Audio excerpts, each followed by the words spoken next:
Coucou tout le monde, j'espère que vous allez bien. Aujourd'hui on est de retour pour une nouvelle vidéo et surtout on va parler des effets indésirables sur le vaccin contre la Covid-19. Mais avant tout, likez la vidéo, comme d'habitude, abonnez-vous si ce n'est pas encore fait. Activez la cloche de notification pour ne rater aucun de nos vidéos. Sans perdre du temps, c'est parti. Eh bien la vaccination fait encore, et toujours de nombreux débats au sein de la société. Et que dire des actualités concernant des effets secondaires propres à chaque dose injectée.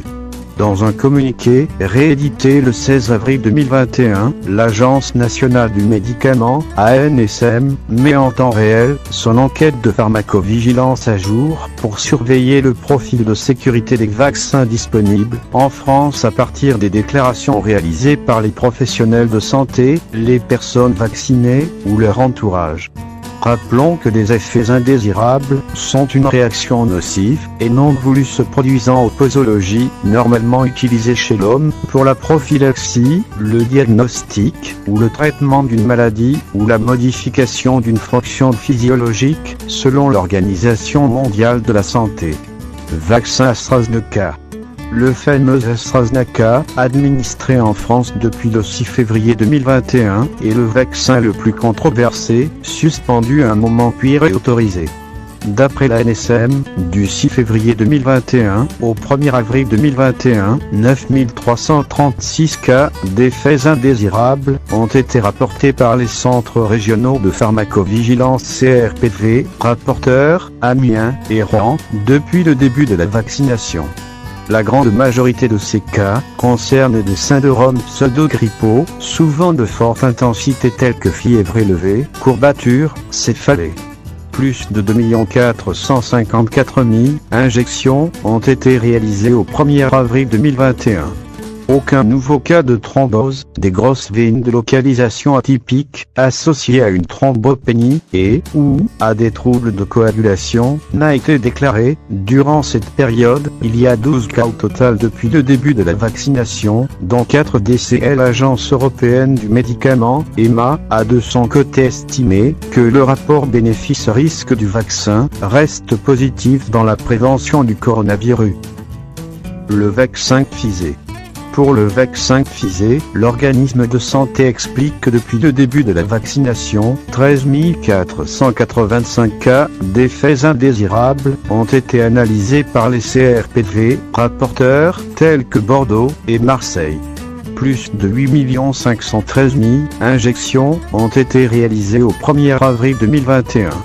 La majorité des effets indésirables sont attendus et non graves. Sur des événements thromboemboliques, un cas de thrombose veineuse cérébrale sans thrombopénie est survenu plus d'un mois après la deuxième injection chez une personne octogénaire présentant des facteurs de risque sous-jacents.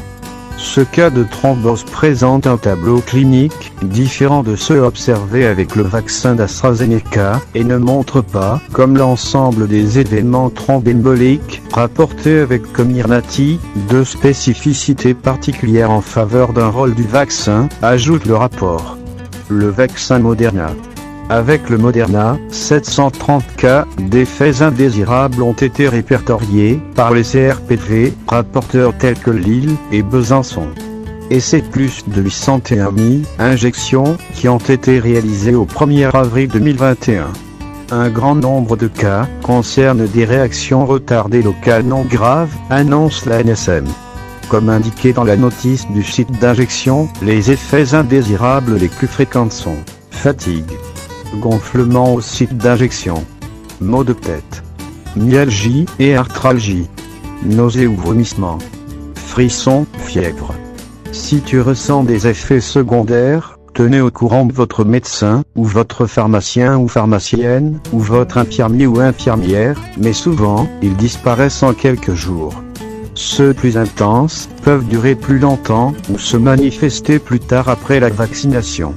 À l'heure actuelle, selon les études cliniques, les deux vaccins Pfizer ou BioNTech et Moderna sont les plus performants contre la Covid-19, avec une efficacité de 95% pour l'un et 94,1% pour l'autre. C'est tout pour aujourd'hui. J'espère que la vidéo vous a plu. Si c'est le cas, n'hésitez pas à me laisser un petit commentaire en bas de la vidéo, et surtout abonne-toi si c'est la première fois que tu tombes dans mes vidéos. Et enfin, on se reverra bientôt pour une nouvelle vidéo. Ciao.